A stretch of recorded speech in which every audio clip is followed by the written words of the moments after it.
शिवराम दादा तुम्ही सापडता मध्ये का तुमचा आवाज एवढा व्यवस्थित का येतो? तर मी ज्यावेळेस आमच्या आईने मला जन्म दिला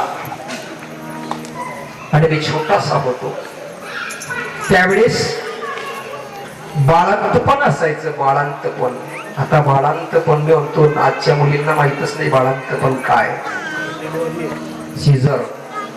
त्यावेळेस माझा जन्म झाला. मला आमच्या आजी, काकू, मावशी त्यांना सांगितलं की तुझा आवाज एवढा व्यवस्थितचं कारण काय? तुझा ज्यावेळेस जन्म झाला त्यावेळेस ते सुईनबाई म्हणत होते. सुईन, बरोबर का? सुईनबाई.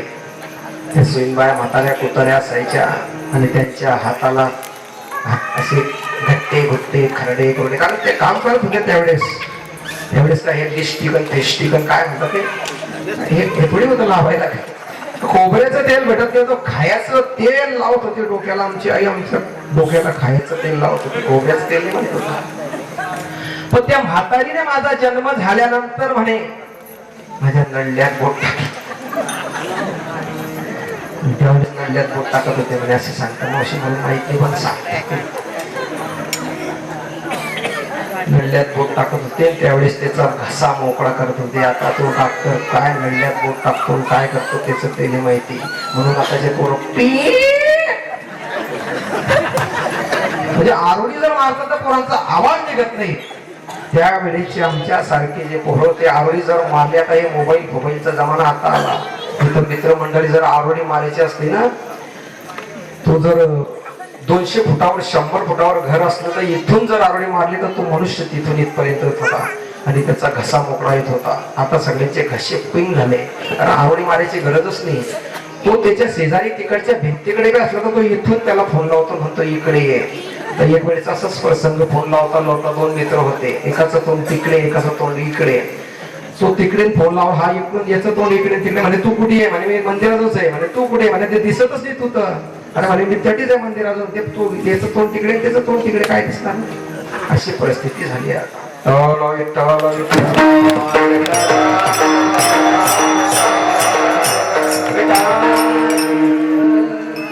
ह्याची व्हावी माझी असं जन्मोजन्मी तुझा दास. पण तुकोबारायांनी असं का म्हटलं? तुकोबारायांनी असं का म्हटलं? ह्याची व्हावी माझी आस. दुसरी आस नव्हती का तुकोबारायांना? होती, परंतु एकच की भगवंताचं नामस्मरण चिंतन. परंतु जगद्गुरु तुकोबारायांचे अवतार जर आपण पाहिले तर सत्य युगामध्ये अंबऋषी, भक्त प्रल्हाद, त्रेतामध्ये अंगद, द्वापारमध्ये काय विदुर, उद्धव, त्रेतामध्ये अंगद आणि द्वापारमध्ये उद्धव. आणि त्यानंतर या कलियुगामध्ये भक्त प्रल्हाद हे होता. आपला भक्त प्रल्हादाचा सुद्धा अवतार झालेला आहे. भक्त प्रल्हाद, अंगद अशी भगवज्ञान तुकाराम महाराजांचे अवतार झाले. नामदेव आणि त्यानंतर जगद्गुरु आता नामया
तुका अवतार नावयाचा संप्रदाय सकळ येथुलिया. जगद्गुरु तुकोबरायांचे बरेचसे अवतार झाले. अंबऋषी, भक्त प्रल्हाद, अंगद, उद्धव, त्यानंतर नामदेव, तुकाराम, असे जगद्गुरु तुकोबरायांचे अवतार झाले. तरीही तुकोबराय भगवंताला काय मागतात? हिची व्हावी माझी आस. या ठिकाणी तुकोबरायांच्या जवळ स्वार्थ आहे. स्वार्थ आहे पण परमार्थाचा स्वार्थ आहे. याची व्हावी माझी आस. इतके जन्म झाले तुम्ही भगवंताच्या बरोबर होता तरीही तुम्हाला तेच आस आहे. आज आम्हालाही तेच वाटतं की आता सप्ताह झाल्यानंतर पुढचा सप्ताह केव्हा येईल. आणि काहींना असं वाटत आहे की हे केव्हा बंद होईल. आणि लोकांचा स्वभाव आहे, कुठे जर भानगडी चालू असल्या ना, भानगडी आता जर भानगडी होत्या तर सगळे लोक पहिल्या एक मी थांबणार नाही म्हणतात. आवाज येऊ द्या तुम्ही भानगडीचा.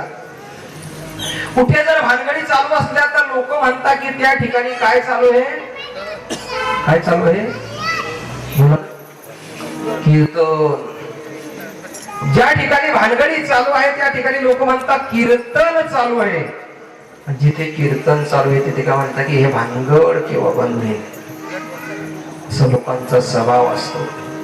परंतु संतांनी लोकांकडे नाही बघितलं, आपला परमार्थ चालू ठेवला. आम्हालाही बरेच लोकांनी सांगितलं महाराज काय परिवर्तन काय झालं आणि काय होणार आहे. नाही, याच्यातून नाही काही तर मुलांवर चांगले संस्कार तर पडतीलच. अरे मुलं चांगले तर येतीलच. भगवंताचं नाम जर त्या मुलांच्या कानावर पडलं, अरे भक्त प्रल्हादाच्या कानावर ते नाम केव्हा पडलं होतं? भक्त प्रल्हाद आपल्या आईच्या गर्भात होता. आईच्या गर्भात होता आणि भक्त प्रल्हादाची आई कयादू भगवंताचं नाम घ्यायची आणि ते गर्भामध्ये त्या भक्त प्रल्हादाला ऐकायला भेटायचं. आणि तो भक्त प्रल्हाद ज्या वेळेस जन्माला आला तर तो निरंतर भगवंताची भक्ती करायचा. असा तो भक्त प्रल्हाद होता.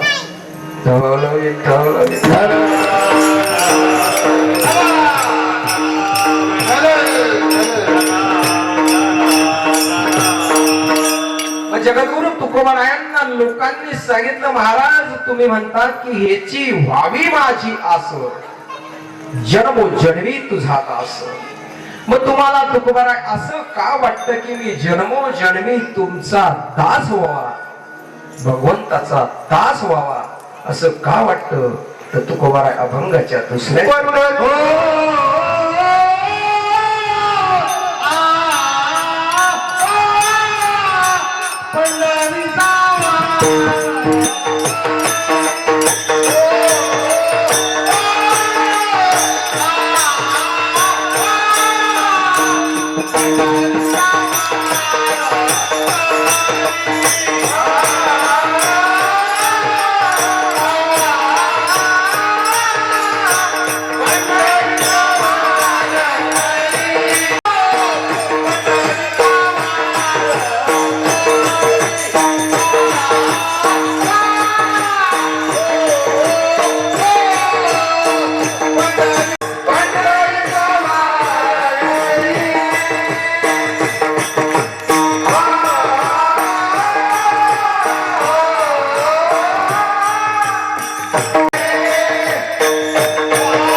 काय सांगावं महाराज, माझी तब्येत बिघडली होती.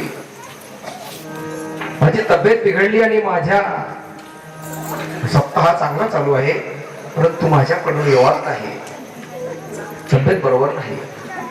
दवाखान्यात गेलो होतो. नाही तुम्ही काळजी घ्या, मी त्यांना सांगितलं तुम्ही काळजी घ्या, तब्येतीची काळजी घ्या. नाही दवाखान्यात जाऊन आलो, डॉक्टरांकडे गेलो, डॉक्टरांनी मेडिसिन गोळ्या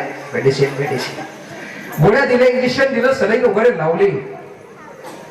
5,000 लोक डॉक्टरांचं बिल झालं. डॉक्टरांचं बिल 5,000 झालं. बिल पेड करून आलो. आता बरं वाटतंय. आणि त्याचं बिल याच 5,000 देऊन आलो. पण ते जाऊ द्या, माझं बिलाचं जाऊ द्या, माझ्या तब्येतचं जाऊ द्या, पण तुम्ही कशासाठी आलात? आम्ही एकदम खूप झाले, एकदम छाती फुलली. माझ्यापेक्षा विठ्ठल मुची एकदम फुलली. सांगा विठ्ठल मग काय म्हणता? काय नाही म्हणजे ते सप्ताह चालू आहे, गावती फाडायला आहे. वा वा चांगलं आहे, मस्त आहे, कार्यक्रम चांगला चालू आहे. मस्त आवाज येतो, सुंदर आवाज येतो, मुलांवर चांगले संस्कार पडतात. मुलांच्या संस्काराबद्दल मी बोलणार आहे, पण हा विषय अगोदर होऊन जातो. मुलांवर जाऊन ते संस्कार पडतात. तुम्ही चांगला कार्यक्रम आयोजित केलेला आहे. सुंदर असं वाद्य आहे, बाहेर गाऊन आलेली मंडळी आहे, सुंदर भजन कीर्तन चालू असतं. मग काय तुम्हाला पावती पाहिजे? हा मला पावती पाहिजे. या माझ्या 101ची पावती.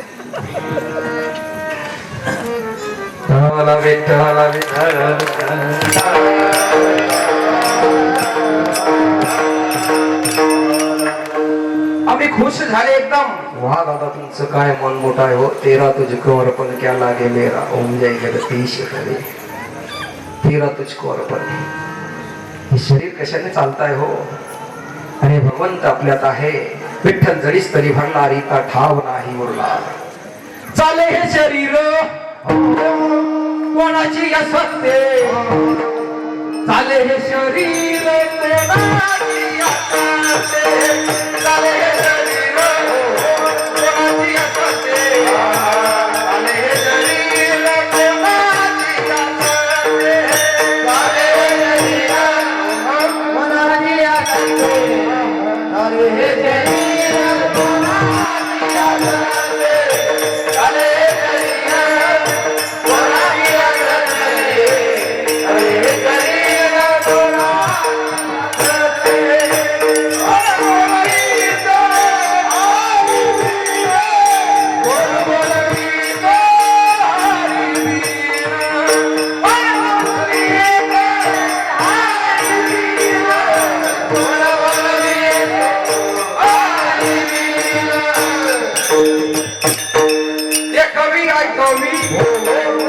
एक नारायण, एक कवी ऐका